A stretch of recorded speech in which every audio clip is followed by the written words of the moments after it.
بسم اللہ الرحمن الرحیم۔ میرے عزیز بھائی بہنوں اور بیٹیوں، میں عشرہ ذی الحجہ کے فضائل بیان کر رہا ہوں، خصوصیات بیان کر رہا ہوں۔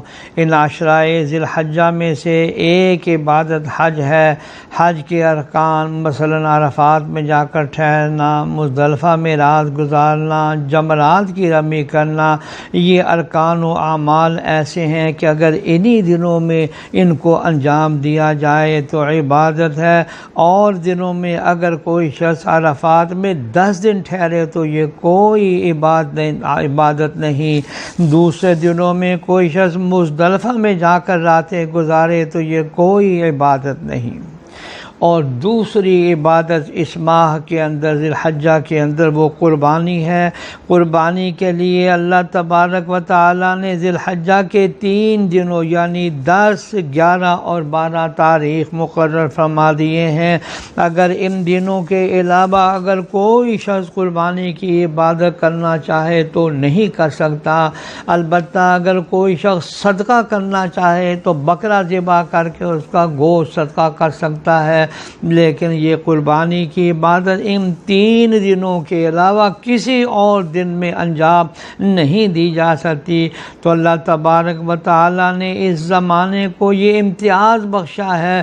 اسی وجہ سے علماء کرام نے ان احادیث کی روشنی میں یہ لکھا ہے کہ رمضان المبارک کے بعد سب سے زیادہ فضیلت والے دن وہ عشرہ ذی الحجہ کے دن ہیں۔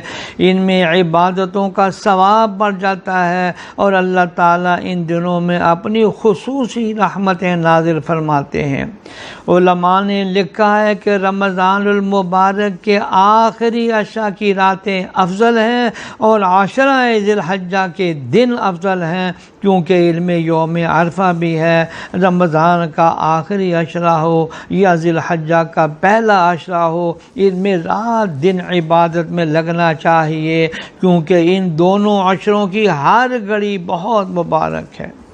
حضرت عبداللہ ابن عباس رضی اللہ تعالی عنہما سے روایت ہے کہ رسول اکرم صلی اللہ علیہ وسلم نے فرمایا کہ کوئی دن ایسا نہیں کہ جس میں عمل صالح اللہ تعالیٰ جل شانہ کے یہاں ان ذی الحجہ کے 10 دنوں کے عمل سے زیادہ محبوب اور پسندیدہ ہوں۔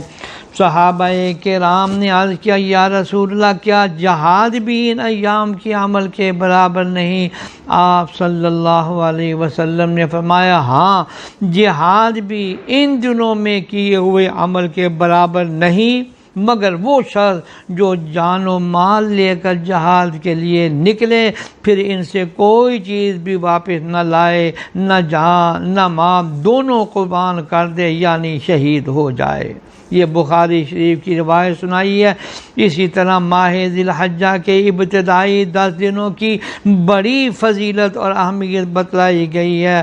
اللہ جل شانہ کے نزدیک ان 10 دنوں میں کیا کیا نیک عمل اللہ کو محبوب اور پسندیدہ ہے کہ سال کے باقی دنوں کا کوئی عمل اتنا محبوب نہیں۔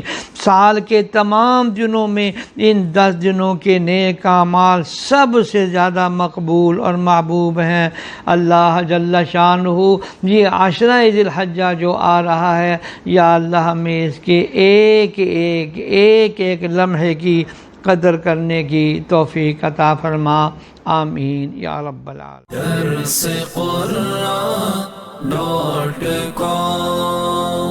www.darsequran.com